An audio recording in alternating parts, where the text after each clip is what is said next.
इसी तरीके से है। इसमें क्या हो रहा था, काउस एक ख़ास टाइम पीरियड के लिए वो चरा रहे थे, ठीक है। अब हो सकता है कि ए ने थोड़ी काउस चराई हो ज़्यादा टाइम पीरियड के लिए, ठीक है, बी ने ज़्यादा ग्रेजिंग कर ली हो थोड़ी काउस की और थोड़े टाइम पीरियड के लिए, तो उनका एक कोलैबोरेटिव पॉइंट हमने निकालना था, इसलिए हमने शुरू में मल्टीप्लाई किया था। नेक्स्ट क्वेश्चन में अगर आप देखते हो तो इन्वेस्टमेंट कर रहे हैं कौन कौन, ए बी सी, ठीक है, किसी एक ख़ास अमाउंट की इन्वेस्टमेंट कर रहे हैं और एक टाइम पीरियड के लिए इन्वेस्टमेंट कर रहे हैं, ठीक है। तो उसमें ऑब्वियसली आप लोग क्या करोगे, टाइम को मल्टीप्लाई कर देंगे किसके साथ, उनकी इन्वेस्टमेंट के साथ, और जो रेशो आएगी उसको सिंप्लीफाई कर लेना, ठीक है। ऑब्वियसली एक कोलैबोरेटिव पॉइंट निकलना चाहिए। हो सकता है एक बंदे ने इन्वेस्टमेंट ज़्यादा की है बट थोड़े टाइम पीरियड के लिए की है, एक बंदे ने इन्वेस्टमेंट थोड़ी की है बट ज़्यादा टाइम पीरियड के लिए की है, तो उनका जॉइंट कोलैबोरेटिव पॉइंट कैसे निकलेगा, जब हम दोनों को मल्टीप्लाई कर देंगे आपस में। चलो नेक्स्ट क्वेश्चन, ये होमवर्क के लिए है। सर ये इसके अंदर ये स्टेटमेंट इंग्लिश की कैसे वो चलिए सर, ये दूसरे के साथ कनेक्टेड तो नहीं, ये पहली स्टेटमेंट यहाँ पे एंड हो गया सर, कहाँ पे, service 8000 and B contribute service 10,000। हाँ बस, अब वो ये कह रहे हैं 6 महीने के एंड पे सी कंट्रीब्यूट करता है, ये हाँ। 6 महीने पहले वाले के साथ कनेक्ट कर रहा है। नहीं देखो ना, ये 6 महीने के बाद सी के बाद गया, सी की पहली बात वहाँ पे ख़त्म होगी, फुल स्टॉप है, ठीक है। फिर वो कहता है C contributes at the end of 6 months, ठीक है। प्रॉफिट 3 साल के बाद, प्रॉफिट आया 3 साल के बाद, तो ए और बी की कितनी इन्वेस्टमेंट रही, कितने टाइम पीरियड के लिए, बताओ ना, ए और बी की कितनी टाइम पीरियड के लिए रही, उनकी तो 6 मंथ्स की है, ए और बी की 3 साल। अच्छा 6 मंथ के बाद तो सॉरी इन्होंने कितनी टोटल इन्वेस्टमेंट कितनी देर के लिए रही, 3 साल के लिए, और सी की कितनी देर के लिए रही, 6 महीने नहीं, 2.5 से 6 माइनस कर दें कितना आता है 2.5। तो ए और बी की इन्वेस्टमेंट रहती है ऑब्वियसली 3 साल के लिए, 3 साल के लिए, और सी की इन्वेस्टमेंट रहती है 2.5 ईयर्स के लिए, ठीक है। टेक्निकल पॉइंट इसमें समझने वाला सिर्फ ये है, ठीक है।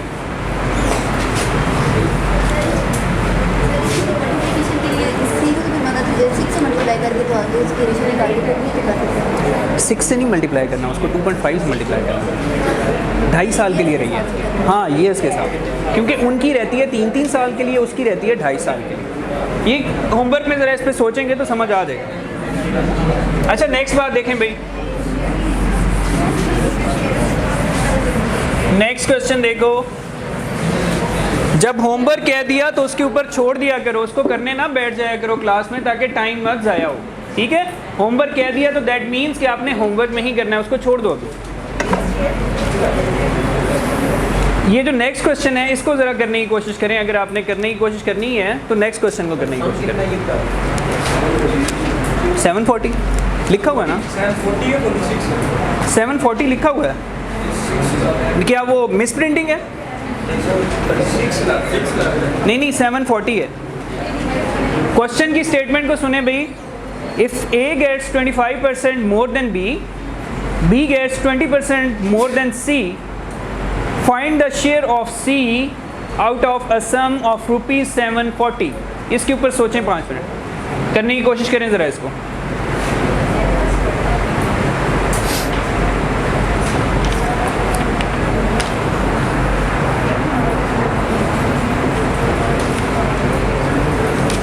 और इस तरह के सवाल आए हुए हैं वन पेपर में भी और जनरल पेपर्स में भी, तो इस तरह के सवाल आते रहते हैं, इसलिए थोड़ा सा इसके ऊपर सोचें।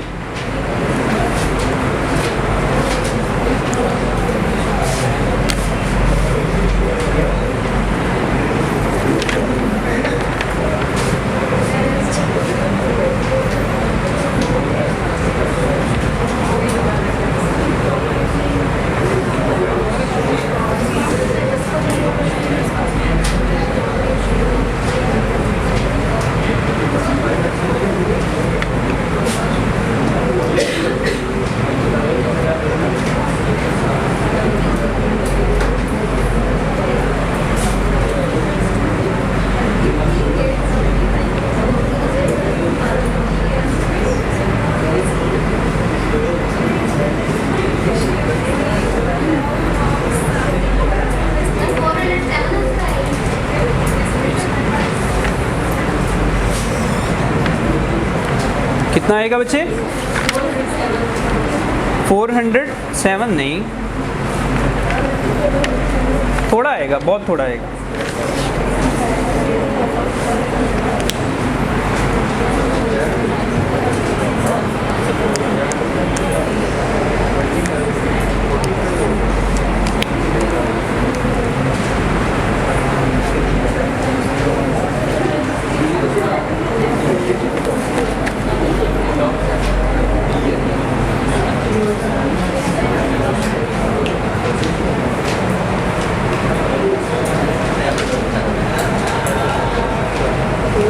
लड़कों, ये होना चाहिए सवाल, ये सवाल होना चाहिए, क्योंकि ये इस तरह के आते रहते हैं, ये एक बड़े कॉमन सवाल है।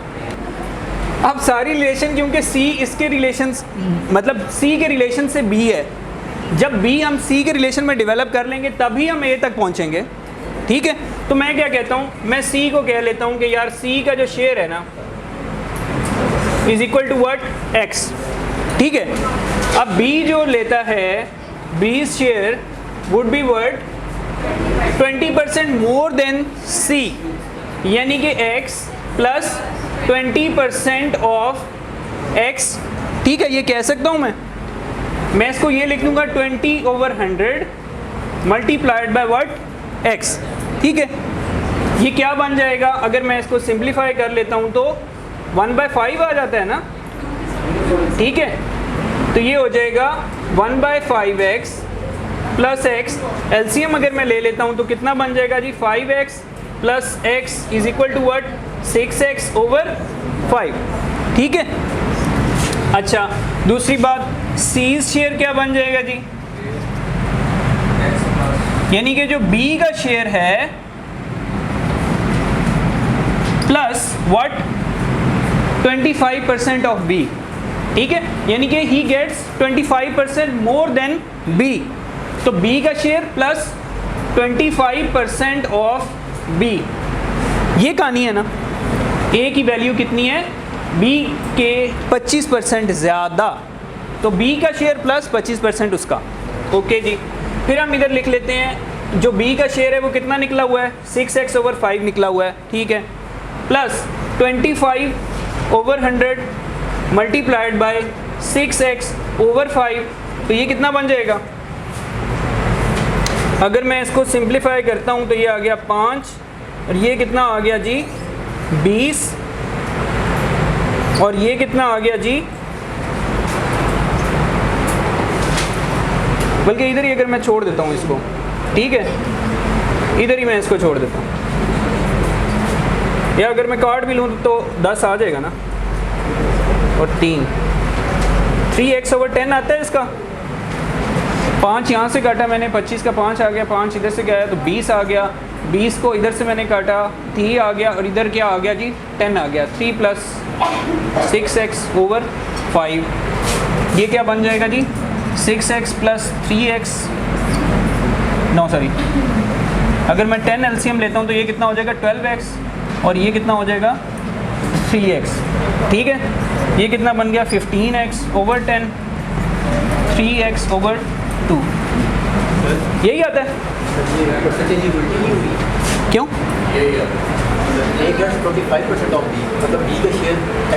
और यार 25% more than B, 25% of B नहीं, 25% more than B, 25% of B X नहीं आएगा, B शेयर, ये A है और ये B है। B का शेयर कितना है, B gets 20% more than C, तो C क्या है, X है, X plus 20% of X is equal to what, C, उसकी वैल्यू मैंने निकाल ली, ठीक है। अब यहाँ पर क्या आ गया, A का शेयर, A गेट्स B का शेयर प्लस 20% मोर, 25% मोर, 25% मोर की कैलकुलेशन अगर कटिंग करोगे तो ये कुछ इस तरह से आ जाएगी, यही आती है वैल्यू मेरे ख्याल है, यही है ये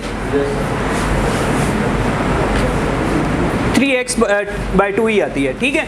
अब देखो जी, अब क्या क्या है, तीनों चीज़ें निकल आई हैं अब हमारे पास, क्या क्या, C का शेयर निकल आया जो हमने सपोज किया हुआ था, B का शेयर निकल आया उसी की फॉर्म में, A का शेयर निकल आया इसी की फॉर्म में। अब क्या होता है, टोटल वैल्यू कितनी है 740 है, ये 740 किसके बराबर है, A + B + C के बराबर है, ए प्लस बी प्लस सी के बराबर क्या है 740 है, सही है।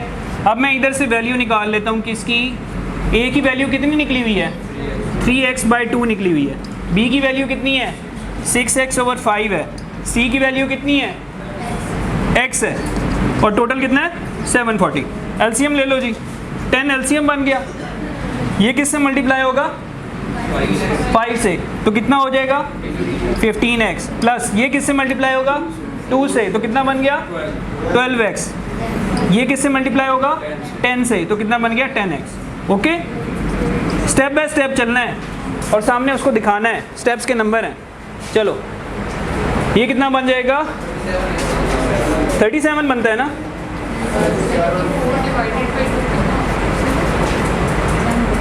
तो ये क्या बन गया x की value 740 divided by 37 multiplied by 10, ये क्या बन जाएगा 20, और ये क्या बन गया जी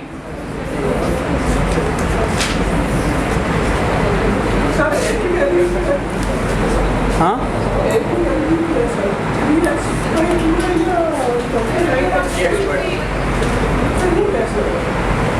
ये कैसे आया, b का शेयर प्लस 25% मोर b का शेयर, ठीक है। b का शेयर की वैल्यू कितनी है 6x/5 है, 25% ऑफ 6x/5 क्या है, वो कटिंग करनी पड़ेगी जो प्रैक्टिस से आएगी, ठीक है। 25/100 मतलब 25% का मतलब क्या है 25/100 मल्टीप्लाइड बाय 6x/5। ये मैंने कटिंग कैसे की थी, 25 को मैंने काटा था 5 से, ऊपर क्या बच गया था 5, ये 5 को मैंने काटा नीचे 100 से, क्या नीचे आ गया 20, फिर मैंने इसको 2 से डिवाइड किया ऊपर और नीचे, ऊपर 3 आ गया नीचे 10 आ गया, तो वैल्यू क्या आ गई 3x/10 आ गई। और ये कितना पड़ा हुआ था 6x/5, उसका मैंने एलसीएम ले लिया तो कट के क्या बच गया 3x/2, ठीक है। ये कटिंग कैसे आएगी, जब आप थोड़ी सी प्रैक्टिस करेंगे तो कटिंग आ जाएगी। हमने असल में मसला क्या है, मसला ये है कि हमने सारों को अगर मल्टीप्लाई करने बैठ जाएंगे तो हमारे पास कैलकुलेटर नहीं है, हम मल्टीप्लाई नहीं कर सकते, तो इस कटिंग की प्रैक्टिस करनी है। इस कटिंग की जब आप प्रैक्टिस करेंगे तो फिर आपका भी पेन ऐसे ही चल जाएगा, कोई इशू नहीं, ठीक है। वो जो बैठी हुई हैं पीछे उनका पेन चलता है इस तरीके से, क्यों, क्योंकि उनकी कटिंग होगी, वो ऐसे कर सकते हैं, जैसे जैसे आपकी प्रैक्टिस होगी तो चलेगा पेन हैं 2 बार। तो ऊपर वाली चीज़ को मैं किससे मल्टीप्लाई करूँगा 2 से, तो 6 मल्टीप्लाइड बाई 2 कितना हो जाएगा 12x हो जाएगा। अब ये वाली चीज़ क्या है, इसके नीचे क्या है 10, और नीचे एलसीएम भी क्या है 10, तो उसको किसी चीज़ से मल्टीप्लाई नहीं करना पड़ेगा, तो सिंपली क्या आ गया 3x, और 15x ये बन गया, 12 + 3 तो हो जाएगा, ठीक है। फिर 5 से मैंने इसको डिवाइड कर दिया, तो ऊपर क्या आ गया 3, नीचे क्या आ गया 2।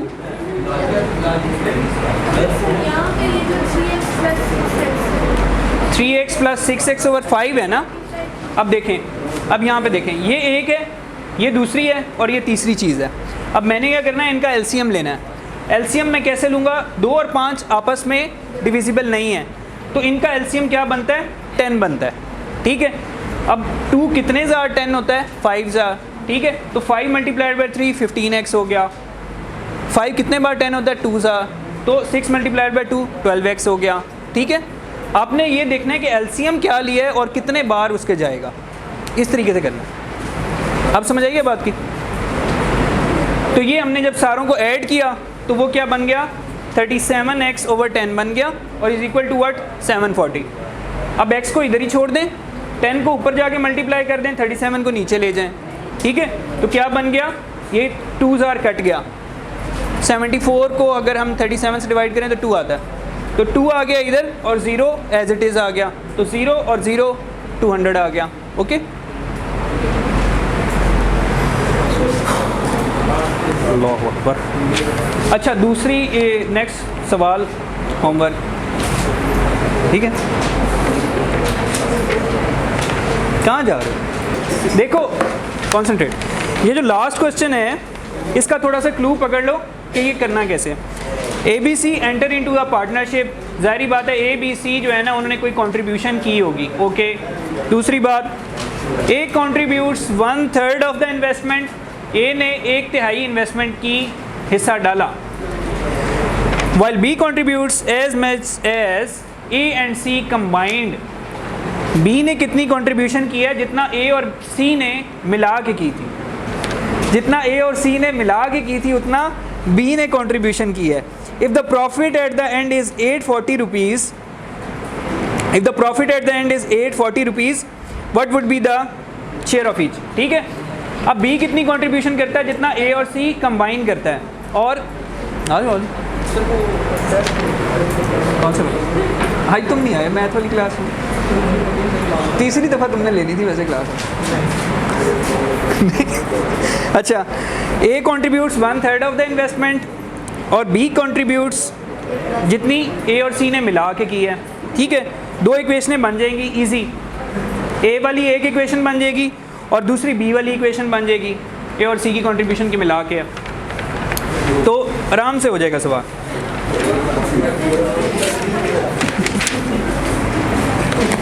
थोड़ा सा सोचो भी तो सही ना. देखो दिमाग की खिड़कियों क्यों वो A और C का कंबाइन कह रहा था, मैं तो C का नहीं A और C कंबाइन करके कितना करते हैं? B के बराबर करते हैं. ये एक इक्वेशन है. एक इक्वेशन क्या है? A और C कंबाइन कितना करते हैं? जितना B ने कल ने कर दिया. ओके, A ने कितना किया है? 1/3 ऑफ द इन्वेस्टमेंट. ये दूसरी इक्वेशन है. इजी है बिल्कुल. जब इसको देखो, जब टाइम मिलेगा इसको सोचोगे तो फिर हो जाएगा. अच्छा देखो भाई,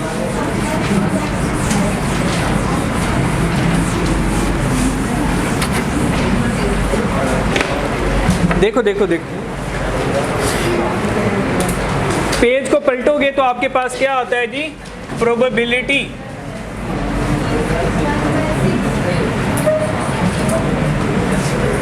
और रैंडम सैम्पलिंग.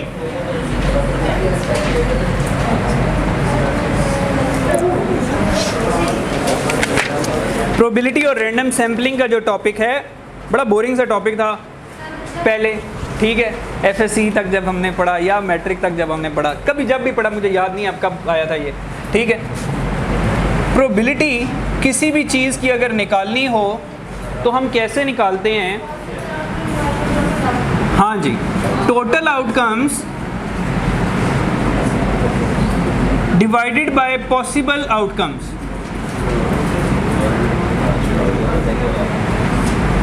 ये कहलाते हैं आपका event.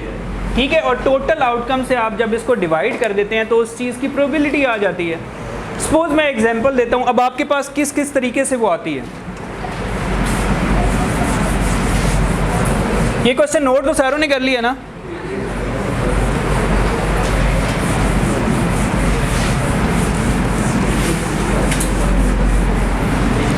It's not a large topic, इसलिए मैं क्या कह रहा था, इतना बड़ा टॉपिक नहीं है, इसके लिए हम एक लेक्चर वक्फ करें ये ज़्यादती है. ठीक है, तो इसको ठप देते हैं. सही है. डाइस हो सकता है, कॉइन हो सकता है, कार्ड्स का डेक हो सकता है, और क्या हो सकते हैं? डिफरेंट बॉल्स हो सकती हैं, डिफरेंट कलर्ड बॉल्स. ठीक है, अब आपके पास कॉइन से, चलो सिंपल सी बात से शुरू करते हैं. एक कॉइन टॉस करते हो तो कितनी आउटकम आ सकती हैं? 2 आउटकम आ सकती हैं, आइदर हेड और टेल. ठीक है, हमारे पास तो बाबा जी और मस्जिद ही आते हैं, लेकिन खैर हेड और टेल, 2 प्रोबेबिलिटी मतलब 2 पॉसिबल आउटकम्स हैं इसकी. अब आपके पास क्या होता है, जब वो पूछेगा कि यार हेड आने की क्या पॉसिबिलिटी है, एक कॉइन टॉस हुआ है, हेड आने की क्या पॉसिबिलिटी है, तो मैं क्या करूँगा? एक ही है, एक कॉइन टॉस हुआ है तो या तो हेड आएगा या टेल आएगा. अगर उसने हेड की पॉसिबिलिटी पूछ ली है तो मैं क्या करूँगा? 1 डिवाइडेड बाय टोटल आउटकम्स, तो ये आ जाएगी मेरी प्रोबेबिलिटी. बस ये करना है, सिंपल सा काम. ठीक है, एक कॉइन की अगर 1 कॉइन टॉस हो रहा है तो कितनी टोटल आउटकम्स हो सकती हैं? 2 हो सकती हैं. इसके लिए फार्मूला आप लोगों ने याद कर लेना है, 2 raise to the power n. जितने कॉइन टॉस हो रहे हैं या एक ही कॉइन जितनी दफ़ा टॉस हो रहा है वो क्या कहलाएगा? n.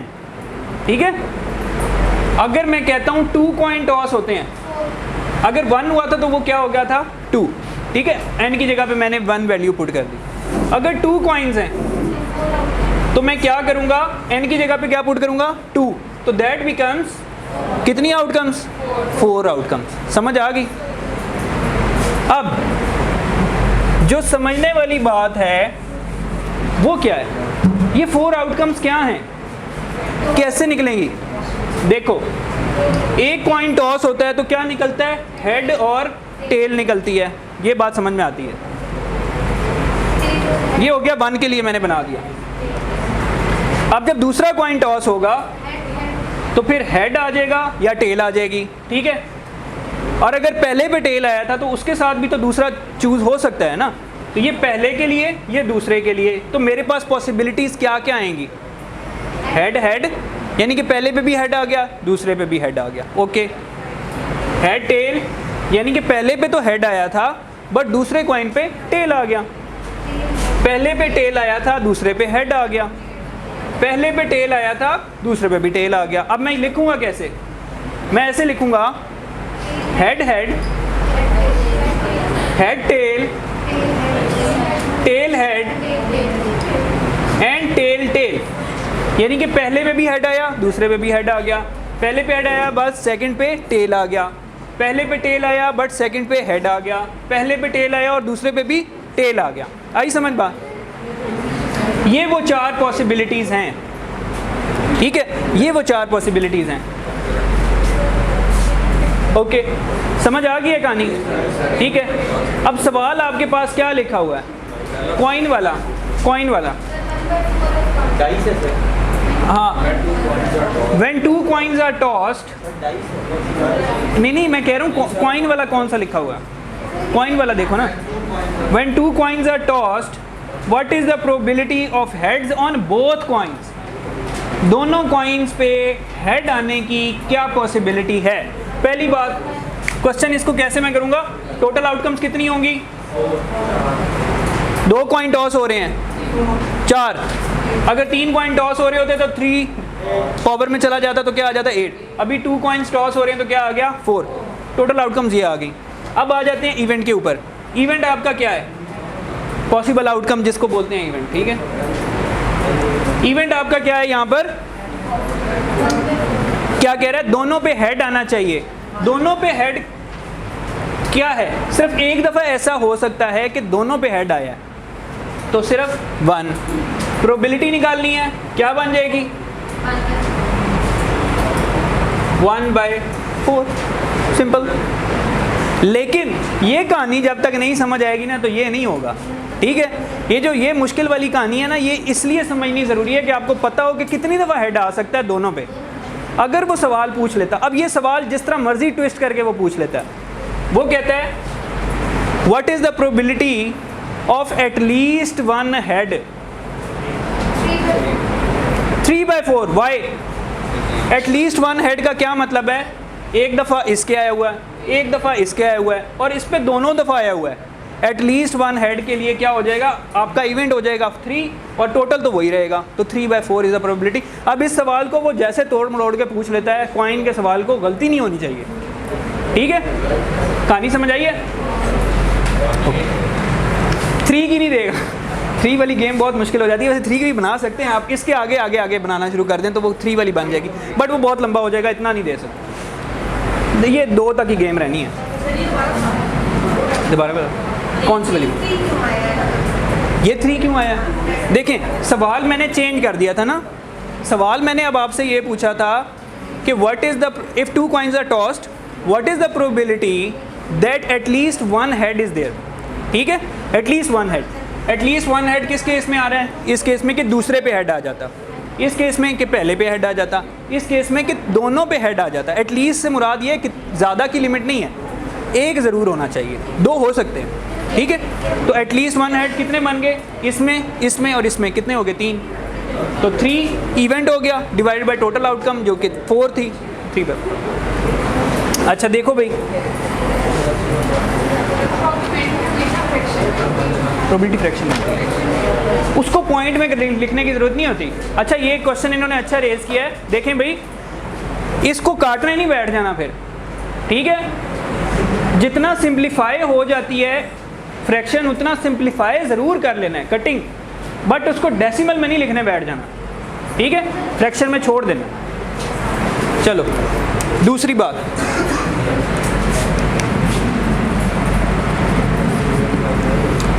डाइस।